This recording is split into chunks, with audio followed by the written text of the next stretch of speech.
Since the dawn of mankind, we have strived to port Doom to every single machine known to the human race. 3DO, Super Nintendo, 32X, Atari Jaguar, GBA, pregnancy test, thermostat, printer, and finally, at long last, a relatively obscure machine called the PlayStation. You guys being a bunch of Zoomers probably never even heard of this thing, so let me educate you. The PlayStation is the greatest console of all time, home to such revered classics as Bubsy 3D, a really scuffed port of Rayman 2, and as it happens, a very serviceable port of Doom. Yeah, that's right, Doom actually got a good console port. Now, Doom on its own needs very little introduction, especially if you watch me a lot. It revolutionized the FPS genre and remains to be a damn good game even to this day, despite its primitive nature.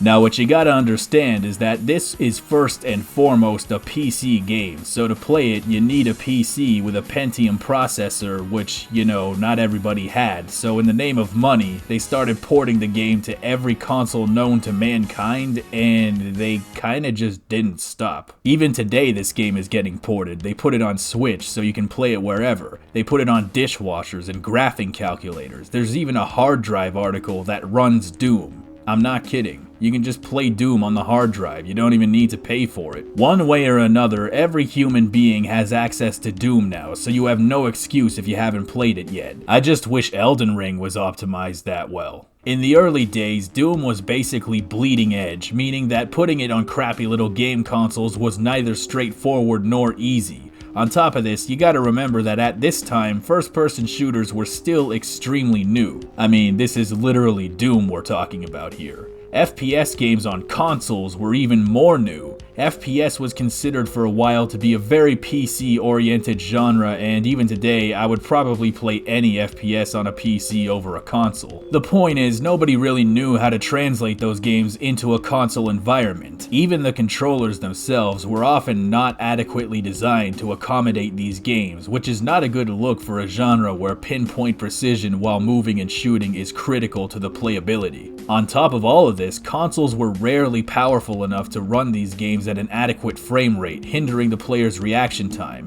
And even worse than that, a lot of important details that you could see if your face were up to a computer monitor become imperceptible when you're playing on a console on the couch. Combined with the fact that the resolution is usually a fraction of what it was on PC. Enemies you can't even see could kill you from 100 light years away, because that's just how shooting games work. There were so many vectors for FPS games on consoles to fall to shit and break, which is why they almost always did. It almost seemed as though consoles were just not prepared to run this game. But that didn't stop them from trying. I've already showed you two versions of this game, the 32X version and the Super Nintendo version. Neither of these versions of the game are ideal. The 32X version is missing a huge chunk of the levels and the music sounds like diarrhea, controls suck piss, and then the Super Nintendo version runs at a frame rate that makes GoldenEye look like Forza 7 performance mode. Which brings us to the PS1 version. This is one generation up from the SNES and 32X, so it's reasonable to expect a substantial step up, and almost immediately the advantages are front and center. Visually, Doom on the PlayStation is exceptional. You have 240i resolution, which by Doom standards is basically 4K. You have all this extremely moody, colored lighting that isn't present in any other version. Not even the base game on PC has these effects. Lights slowly fade in and out to create this extremely ominous and terrifying vibe. All the sprite work is present, the animations are smooth, the skyboxes are animated, there are surfaces that are actually transparent. It does have that PS1 look, but that's just kinda how Doom looks anyway, so it's not really a useful criticism. The frame rate isn't perfect, but it's way better than the previous attempts. You will never find yourself in a situation where you can't react fast enough because you got killed by an enemy that popped into existence in a single frame out of the 7 that were rendered in a second. There are so many neat graphical effects that it feels like they were testing the waters of what the system was capable of instead of just doing a straight port and being done with it. This is an early PS1 game, so unfortunately it does not support DualShock analog controls. I'd say the controls are kind of on par with the Super Nintendo version with some significant improvements, like how you can scroll between weapons with R2 and L2, and the fact that you can actually achieve some semblance of circle strafing because you can actually look one way and move in the other direction simultaneously, which makes the game a hell of a lot more playable. Combined with the smoother frame rate, this game is significantly more manageable than either the Super Nintendo or the 32X version could ever hope to be.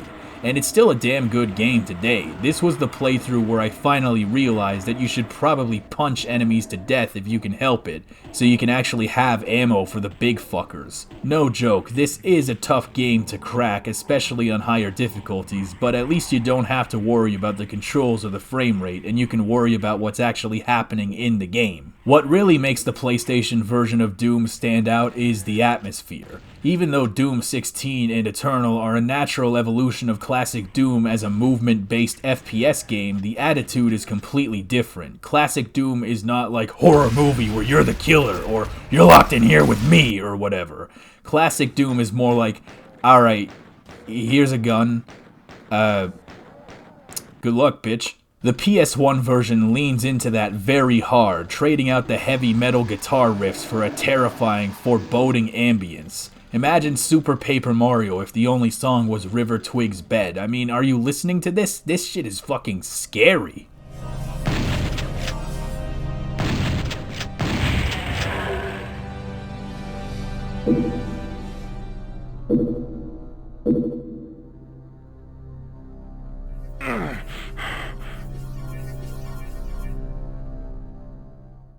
On top of this, all of the sound effects have been changed to be more echoey and less punchy and loud. This change in sound direction makes it feel like an entirely different game. Even though it's fundamentally identical to every other version, the atmosphere is phenomenal. It's almost like a classic horror film, stranded on your own with nothing but the sound of the wind and the rage of bloodthirsty creatures around every corner.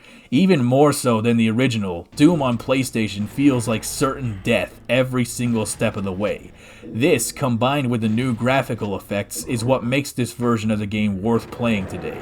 Its liberties. The only thing wrong with it is the darkness. The extremely low light conditions make the game more atmospheric, but are also a dickhead vis-a-vis playability. There are so many moments in this game where the visuals are so dark that I can't fucking see anything. The original game did have its share of dark rooms as well, but it was usually manageable. This version, the further you go, it feels like every third or fourth room is like the Black of Night. This little problem is enough to turn an already challenging game into a fuck you idiot kind of game, and I'm not gonna lie, this pissed me off very profoundly.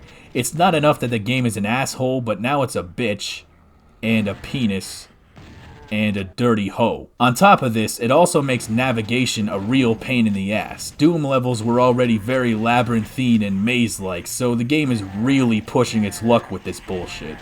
Actually, the funny thing is, this version reminds me a lot of Doom 64, which came out later. A lot of the sound effects, chiefly, would carry over into that game, and both have a similarly dark and ominous presentation. Visibility concerns aside, the best thing about the PlayStation version is how complete it is. Not only do you have most of the levels present, but it also includes new levels and Doom 2.